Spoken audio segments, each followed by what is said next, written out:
Blessed morning nga pala sa inyo mga kadudogs dahil ngayong araw ay kami ni Dennis ay magtratrabaho. Tamang diskarte muna tayo. So yun tayo mga kadudogs, ito nyo ang lamig-lamig pa dito. Oh. Magising lang din namin, magtratrabaho kami ngayon, maambon pa. Tilolit! Trabaho na kami!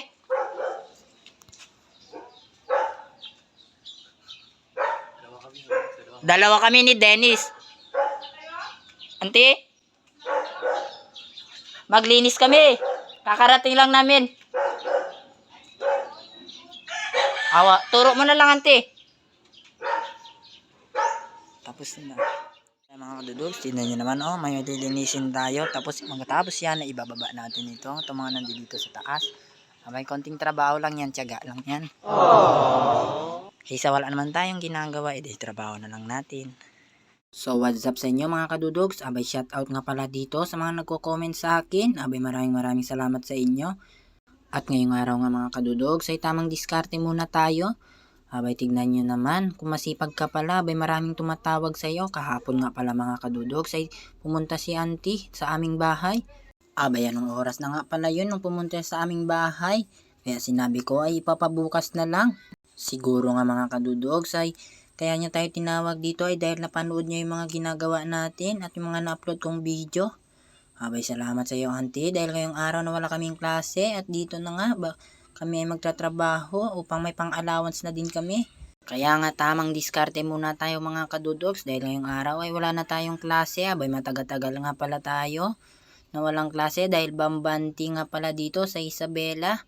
At dito nga mga kadudogs ay tamang sipag lang tayo dito.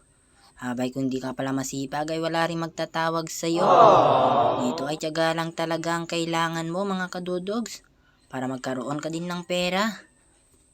Huwag pala natin ipairal ang ating katamaran dahil kung puro tamad lang tayo ay wala tayong mapupuntahan. Kaya gayahin nyo ako mga kadudogs, tamang sipag lang. Abay kung sino ang tumatawag na magtatrabaho ay sige lang. Hanggang kaya.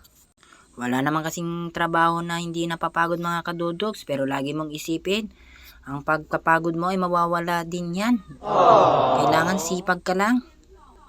Tayo mga kadudogs, sabay natapos na natin dito sa baba yung pinapalinis ni Auntie Lolit. Abay tignan nyo naman, daming lamok. At dito na mga kadudogs, kami ni Dennis ay nagutuman. Tamang merienda lang muna, kafe kami. At dito nga mga kadudogs, sabay tingnan nyo ako nabang nagkakape. Tingnan nyo nga, oh, abay sinasawsaw ko nga pala yung biscuit dun sa kape. Abay masarap nga pala. Marami nga pala mga bata na ganito din mga kadudogs. At tingnan nyo naman si Dennis mga kadudogs, sabay napahingi sa akin. Abay pagkahingi niya nga, tingnan nyo nga ang gagawin niya. Tayo mga kadudogs, tingnan nyo naman. Makarami na naman kami lilinisin dito kung bukumporme na pinapagawa sa amin yan. At dito nga habang naglilinis kami, ay may nakita ko ang daming sili. Abay hindi nga lang pala dito yung may sili mga kadudogs. Abay marami nga din pala dyan sa tabi-tabi kaya kumuha na nga ako at nakita ko si Dennis. Tignan nyo ginagawa niya.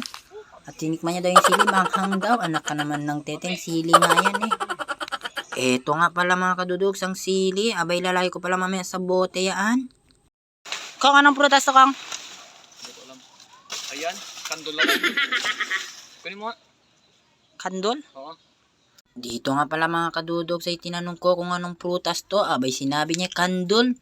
Anak ka naman ng teteng Dennis. Prutas ang sinasabi ko. Gulay naman ang sinabi mo. Di nga pala ako naniniwala na kandol ito mga kadudogs. Dahil ang kandol ay mahaba.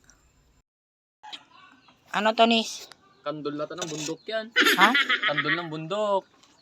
Ibigay mga tati natin kung ano. Nawa kandol ng bundok yan. Oh, kandol. Dan. Kandol. Ganyan yung itsura ng kandol. Ah, Pwede. May marami pa pala dito mga kadudogs. Comment nyo ako ng pangalan nito. At dito nga mga kadudogs ay pinatrim sa akin tong mangga. Dahil minsan daw ay maraming nauhulog ng kanyang dahon. Abay kawawa daw maglinis si auntie. Kaya pinabawas niya na sa akin. Abay dito nga mga kadudogs. Abay tignan nyo naman ako. At dito nga mga kadudogs, sabay natapos na nga ako, nagulat pala ako dito sa saging nila. Abay nagbubunga pala ang nanyug, pwede pala yun. Anak ka naman ng teteng.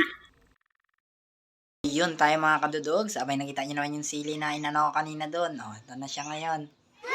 Diba? Papakinabangan mo talaga yung mga bagay na nakikita mo dun sa palipaligid natin mga kadudogs. Okay na, maraming salamat sa panonood nyo.